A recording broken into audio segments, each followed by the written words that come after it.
Take a gas, vacuum of equal volume, and we're going to remove the barrier.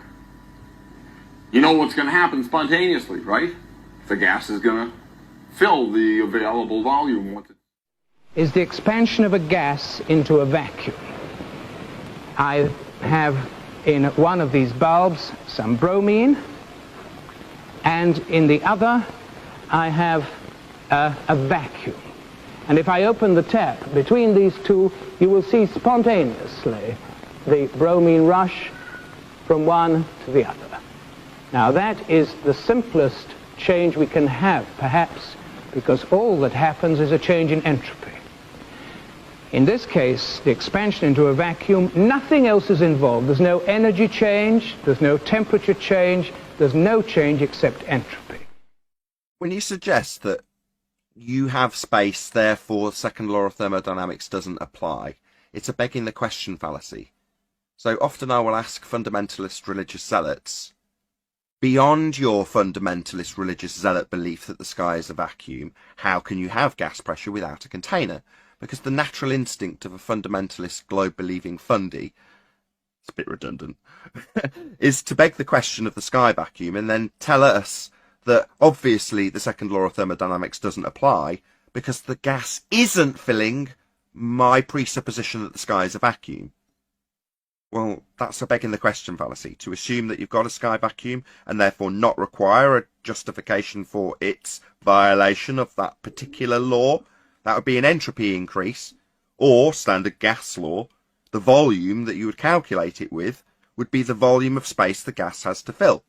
And if the sky was a vacuum, that would be an availability of volume for the gas we breathe to fill. And fill it must. That's what gas does. It expands in all directions. So the gas we're breathing, which is at pressure, would fill the sky vacuum. Now their response is often to say, well, we have a gas pressure gradient, which is merely a delta of the original question and assertion when you've got a sky vacuum belief. How can you have gas pressure in the first instance without a container? And they would say, well, a delta of gas pressure gradient is something we experience. It's like, well, how did you achieve the gas pressure in the first place without containment? And the answer is you can't. It stands directly in violation of several natural laws. Without the container, there can be no pressure.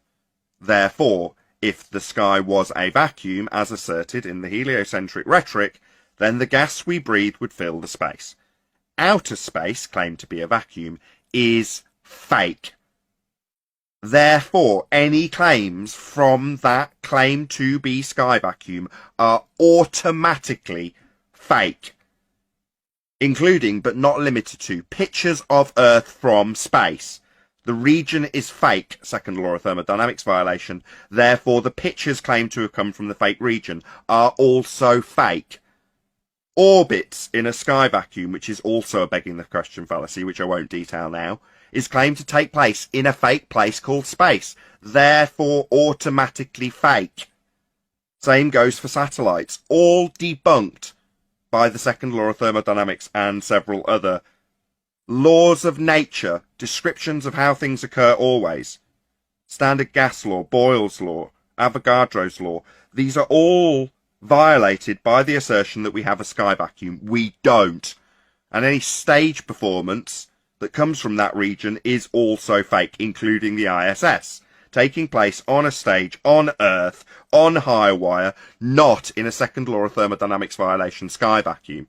You can't have orbital mechanics without an assumption of the R value, and we've debunked it with the black swan.